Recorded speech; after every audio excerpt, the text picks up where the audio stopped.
Hi, it's Jake here at Canadian Cutting Edge, and today we're going to take a look at a Sanrenmu slip joint knife, a large one. The blade is a little over 3 inches of cutting surface, which sort of is a bit odd, I find, because a lot of the jurisdictions that require slip joint knives also ban knives to be used in public that are longer than 3 inches. So this is a slip joint with a knife that's just barely longer than 3 inches. It's got a really nice belly on this knife and a bit of a recurve, a swedge there at the top. Bandit, calm down. Don't be barking at the neighbors. Well, there he's doing his downward dog stretch, complaining as he comes closer to me. Bandit, no, just lie down. Lie down. Now stay. Sorry about that. I love that dog. He's a great guy. There's the symbols for Sanrenmu, and on this side you see the numbers 9055 MUC-GQ. Bandit, stop it.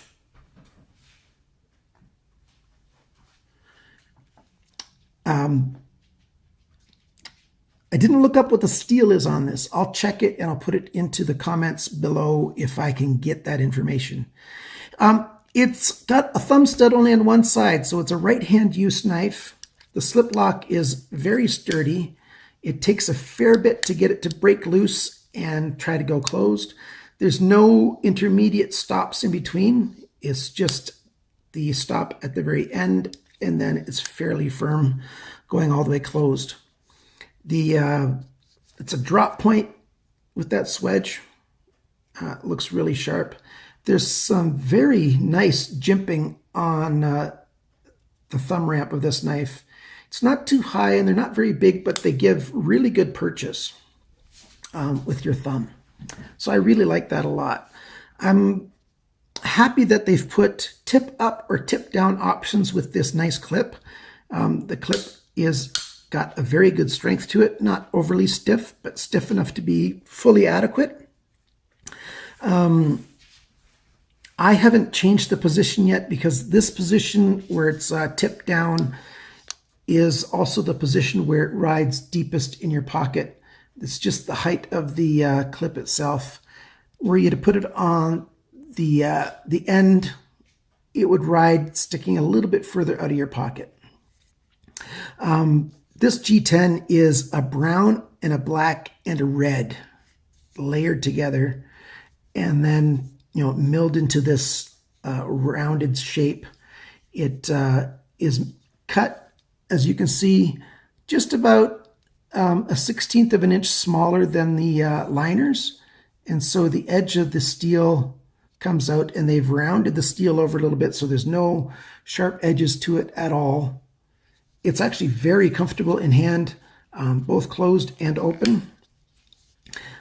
You've got an extra little bit of a choil with this milled out spot for your thumb to go to start opening the knife. So the friction on this slip joint is enough so that it's weak enough or soft enough that you can open the knife with one hand. It works very good if you do it with two, but there's no nail nick on the knife anywhere, so you need to start it with the thumb, and then you can take over and pull it with the hand and open it all the way to that position. So you've got one huge choil for 2 fingers, a bit of an in-between intermediate spot, and then another bit of a wide choil for 2 fingers. My large hand fits in this really well. Just the way it's made, I think medium hands I know are going to fit quite well. And small hands I think will have no problem at all with this knife as well, just because of the shape of it and where it comes up. where the middle of these two choils is what I meant by where it comes up. So the coloring on this knife on the G10 is really attractive. It makes this out to be a little bit of a gentleman's knife. And then you get this bright orange aluminum anodized backspacer, which gives it a little bit of a pop. I think this knife wants something a little more subtle because everything else is very subtle. It looks more like a gentleman's knife than anything else when you look at it this way and you look at all the nice work on it, the nice clip with the two arms on it. And everything looks really, subtle and sophisticated. And this kind of feels like it feels like it doesn't belong. And that's only because of the color of it.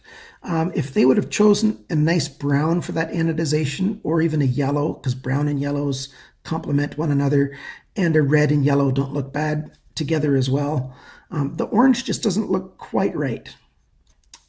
It's got a nice hole here for your lanyard. So your lanyard comes up to the liners, and then the G10 is, the surface of your lanyard doesn't come out the full width, the full thickness of the knife. It only needs to come out to the thickness of the liners, and it makes for a lanyard that doesn't have a big ball on it right here, or a larger spot sticking out. I'm not sure how to say what I mean. I think you know what I mean. On the knife that I just did recently, or it depends on what order you watch this in or the order I posted in.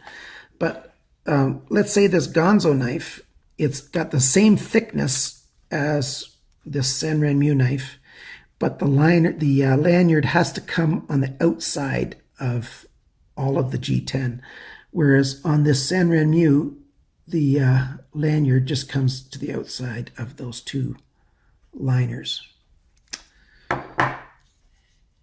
It's a well done knife. It's got a nice shape to it, a nice feel to it.